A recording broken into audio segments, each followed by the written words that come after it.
Hello world, welcome to the 246th climate change emergency protest. It's blowing pretty hard here, so hopefully I'll be able to talk and not get it messed up on my microphone. So I'm here at what is known as Iverson's Pit.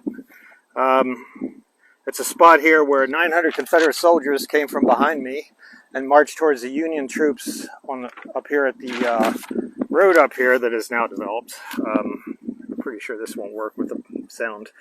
Anyways, so the 900 troops came forward, the Union popped up and shot point blank at the 900 Confederate troops, dropped them right here as they marched, and they fell in line. They all died for the most part. The weird part about it was they buried the troops right here, and it was known as Iverson's Pit, and you can still see it somewhat where the troops were buried, and they say this spot is extremely haunted. This is July 1st, 1863. So right now, the island of Maui caught fire a couple days ago. 55 people so far are declared dead. 1,000 are missing. 1,700 buildings went up in smoke and burned to ashes. 80% of the town of Lahaina is gone. And the reason is they're attributing it to natural causes, which is not really true.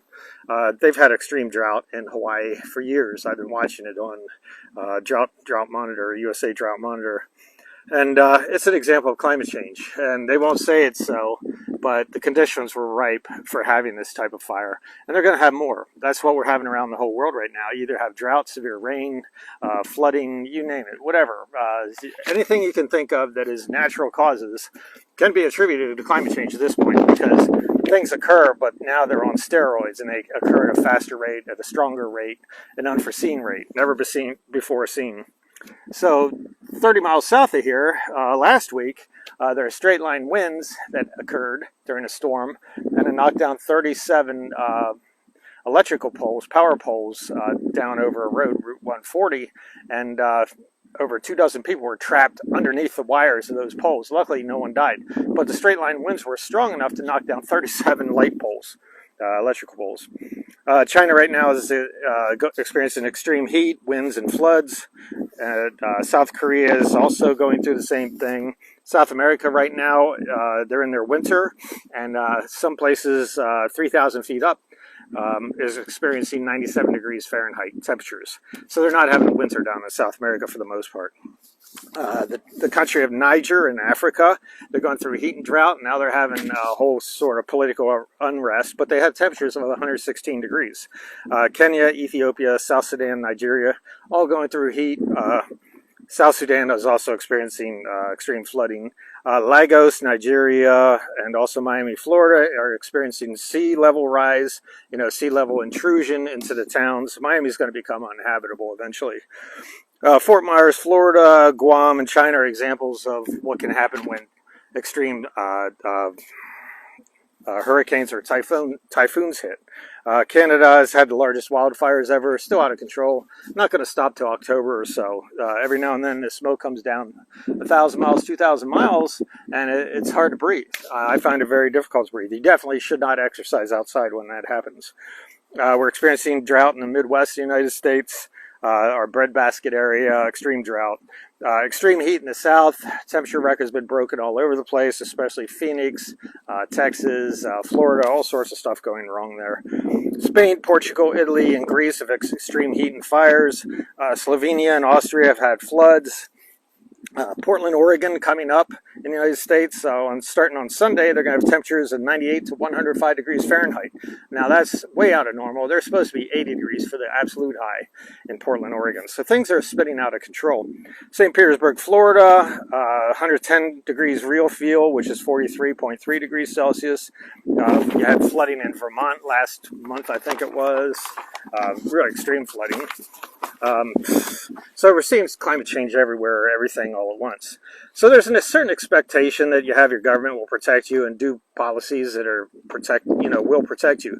These people in Hawaii, they're out having a good time. Several people said we're out visiting friends and family. Within a minute, their lives changed. They had to run for the cars and just get out of there as quick as they could before the fires hit. So let's just call it 30 minutes, and it's run for your life. And the government's not protecting you. They're not doing the policies that keep this from happening. So 1 hour and hurricanes blow up from a category 1 to a category 4. I mean, you rarely understand how strong the hurricanes are and the potency behind them, because the extreme water vapor in the atmosphere and extreme water temperatures that are going on right now. In Florida, in the Keys, it's over 100 degrees Fahrenheit, the water temperature. It's crazy. 2 hours flood events. When a deluge starts happening, like the water here up by the Peace Light, this all goes down past my house, about a mile away. If it rains real hard here, it will come down there within an hour or two. In one day, you're fine one day, and then the next day you can be dead because of heat, extreme heat. Your body just can't take it. You have the wet bulb effect where it gets above like 91 degrees, real feel, things like that. Your body does not cool down, especially at night. If your electricity goes out, you got no air conditioning, you're in big trouble. 6 months, a drought. If a drought hits, your crops get lost, your cattle die of thirst, humans die of thirst. They run out of water. 2 years, rising seas. Miami is a good example of that, where the sea level keeps coming up and up. And if you have an event like a hurricane or just ordinary tidal flows, things like that, it comes into Miami. And the same things that happened in Lagos, Nigeria. So Joe Biden, since he's taken presidency, has done the Willow Project, which is 600 million barrels of oil it's going to pump out in Alaska, on the North Slope of Alaska, the pristine area. 6,400, this is Joe Biden administration, 6,400 drilling permits in the first 2 years of his administration. That's more than Donald Trump by 300 drilling permits. Everyone thinks the Republicans are horrible. Joe Biden's worse than the Republicans. That's on federal land. He said during his campaign, and this is why you cannot pay attention to a darn thing he says for his campaign. He said that no drilling on federal land. He's going to stop that altogether. Well, he's done 6,400 drilling permits so far. 3 Gulf of Mexico auctions also were done. So it's land of ungodly size. I think it's like 80 million acres so far. He's had a second auction in New Mexico for drilling. And also allowed the Joe Manchin pipeline to go through, which is nothing but methane that goes from West Virginia to North Carolina. Let's see here. Pennsylvania, I'm going to move the microphone closer because I am thinking it's not working right. Okay, Pennsylvania, you have 39 drilling permits done in 1 week in July by itself. 39. Normally it's 11 per week. It's ridiculous in Pennsylvania. They're drilling for natural gas here. It's insane. Natural gas, methane, is one of the worst greenhouse gases you can pump out. So my point is, neither party, Democrat, Republican, right now, are here to protect you, your kids, your grandkids, or anything like that. These policies that they're engaged in will kill you. That's just a fact. I hate talking about this because my friends are either Democrats or Republicans, but their policies are designed to kill you. You can't deny it any other way. These things going out of control and getting worse and worse and worse are not going to let up. I said years ago, 2023 is going to be the year we recognize that climate change is here. In 2026, I could be off a couple years, but we're going to have trouble surviving if this pace keeps up. And the pace we're on is deadly. So it's not only our country doing stupid-ass stuff, but Trudeau up in Canada, he did the tar sands in Alberta, keeps pushing that. And he also had a pipeline going from that place. Tar sands are the worst. They're the worst. It's the worst of the oil. Pipelines going from there through Minnesota. It's called Line 3. Joe Biden made sure that got finished, and so they connected up. It's the worst oil possible. He should not have finished it, should not allow it to be finished. Germany's opening up a new coal mine. Richie Sunak up in Great Britain says he wants to drill the crap out of the North Sea and just get all the oil and gas out of there he can. Australia's had coal mines. Their federal government gave $175 million for the development of several mines in Australia. China has put online equal to 2 coal plants per week. 2 coal mines per week in China in 2022. So what I'm trying to say is stop voting for these politicians, these psychopaths who are on a trajectory to kill us all. Their policies will kill everyone on earth if we keep this up.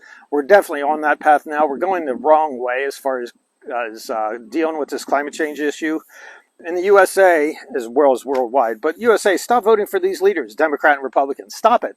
These people, their designs, you might like them, might be scared of the other guy or whatever. That is a dumbass reason for voting for these two parties right now. They have no desire to change. They're not going to change. And if you vote for Joe Biden, I have something to say about that. And if you vote for Donald Trump or the DeSantis or any of the others knuckleheads, I got something to say about that in a second here. So be extremely vocal about your parties in front of their headquarters, or in front of your headquarters, not their headquarters. Your parties are causing this issue. Both you need to go in front of your parties rather than accusing the other parties of doing all these problems, because your parties are doing it right now. Both are engaged in murderous policies. This is a genocide of all life on Earth. So if you want to stay in your parties, okay, either work extremely hard to change your party, or don't vote, or believe their rhetoric. When the campaign comes out, Joe Biden's going to say he's the climate change president. He's doing everything about climate change. You look at what he's done versus what he says he's going to do, or he will tout that one plan that they had out, which doesn't begin to cover what we need to cover before 2030, and we all croak. So don't believe what they're saying. You know, believe what the Republicans are saying, because their whole policy is drill, baby, drill, and they're going to kill us all. So don't vote for those guys. Please don't vote. I have something to say about that in a second. Get out of your parties in order to no longer participate in this genocide. This is a genocide of all life on Earth. Your children, your grandchildren, yourself, all life on Earth, animals, everything are going to pass away. And this is the path we're on. I hate to say this stuff. This is the truth, though, as to what's happening. Or stay in your party and say and do nothing. Worry about the other party like people often do. They often say, I'm voting for this party because I don't want to vote. I don't want Trump to win, or I'm not voting for the liberals because Biden will win. Newsflash, there aren't any liberals. The Democrat Party is not liberal. The Republican Party is not liberal. You're barking up the wrong tree. If you want a true liberal, vote for Cornel West. That's an example of a true liberal. So realize by staying in the other parties, though, in your own party, that you're participating in the death of billions of people. The blood that is happening now and is going to happen is on your hands at that point. And there's no cleanser, there's no mental cleanser that will ever cure you of that issue. Once you've done that and vote for those two parties, you have killed your own family.